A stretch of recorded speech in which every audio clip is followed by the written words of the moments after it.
શું તમારું વેકેશન કેવું ગયું? મારું વેકેશન સાવ ડબ્બો થઈ ગયો. અમારા સાસરિયાથી હું ત્રાસી ગયો છું ખરેખર. આ વેકેશનમાં મારી સાસુ ને મારા સસરા બંને જણા દેશમાંથી મારા ઘરે ખાબક્યા. બીજી વારનું મારી સાસુનું મોતિયાનું ઓપરેશન કરાવવા. આ પહેલી વારનું ઓપરેશન કરાવ્યું હતું, પણ એ દેશમાં કોઈક ઊંટ વૈદ પાસે. હવે ઊંટ વૈદે શું કર્યું? સાદા પાણીથી આમ આખો ધોઈ નાખી, એક પટ્ટી મારી ને સાસુને મોકલાવી દીધી. હવે બીજે દિવસે પટ્ટી ખોલીને સાસુ આંધળી પીત દેકારો બોલી ગયો. એટલે ઊંટ વૈદને પકડવા દોડ્યા તે મારો બેટો એસટી પકડીને રાતોરાત પલાયન થઈ ગયો. ટૂંકમાં મારા સસરાએ પૈસા બચાવવા માટે જ્યાં ઊંટ વૈદ પાસે કારસ્તાન કરાવ્યું એમાં 2000ની એને અડી ગઈ. અને એનું સૌથી મોટું નુકસાન મને ગયું. આખું લશ્કર આ વેકેશનમાં મારા ઘરે ખાબક્યું મોતિયાનું બીજી વારનું ઓપરેશન કરાવવા. અને માનું ઓપરેશન એટલે મારી સુસલી તો જાણે શું કરું ને શું નહીં. 2 દિવસ તો રસોડું બંધ રાખ્યું. બોલો, તે મારે દાદાજીને અને બાપુજીને લઈને 2 ટાઈમ ડાઇનિંગ હોલમાં લઈ ગયો.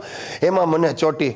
અને જેમ તેમ ઓપરેશન આ પત્યું ને મારી સાસુ આવડી રિક્ષામાં બેસી આમ કાળા ડાબલા પહેરેલા ને ઉતરી એને જોતા હોય બિલ્ડિંગના છોકરાઓ બધા હબક ખાઈ ગયા, ભસતા કૂતરા ચૂપ થઈ ગયા. ને આમ ડગું મગું કરતી મારી સાસુ દાદરા ચડી.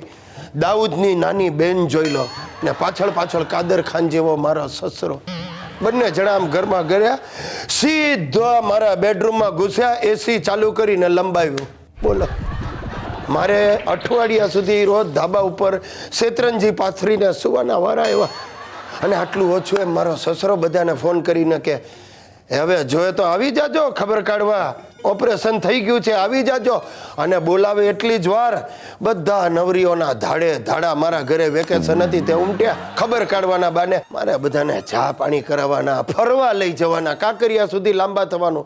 ને એમાંય પાછા બહુ ધાર્મિક હોય ને તો ઠેઠ અક્ષરધામ સુધી મારે લઈ જવાના. અરે એમ સમજો ને સાહેબ, રેવા ખાવા ને સાઇટ સીઈંગ સાથેની પેકેજ ટૂર જ થઈ ગઈ બધા માટે. સાચું કહું તમને, મને જો પહેલેથી ખબર હોત ને કે સુશીલાનું ફેમિલી આવું લૂંટારું છે તો તમે નહીં માનો, હું ગમે ત્યાંથી ચંબલમાંથી કોઈક છોકરીને લાવીને પરણી ગયો.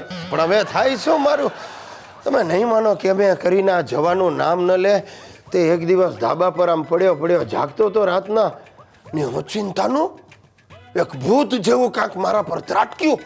સફેદ ડગલો, મુંડી નહીં, અને અને હું હબક ખાઈ ગયો. મારાથી ચીસ નીકળી ગઈ. ને કોણ નીકળ્યો? હરામખોર હિતિયો. એ કંટાળ્યો હતો. એની આખી વેકેશન બગડી. મને કે હવે આ નાની કેમ ક્યારે જશે. મેં કહું હિતિયા ભાઈ, મારા હાથની વાત નથી. મને કે એટલે જ પપ્પા મને આઈડિયા આવ્યો છે પપ્પા, ભૂત બનીને ભગાડીએ.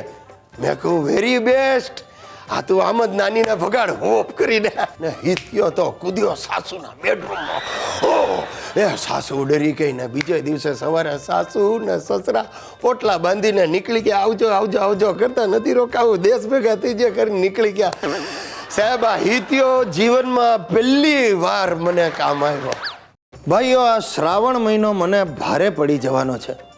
આ સુસલીના એક ટાણા તો મને ભારે પડ્યા જ છે, પણ હવે મારા દાદાજી બાવાઓની પાછળ પડ્યા છે અને બાવાઓ મારા દાદાજીની પાછળ પડ્યા છે.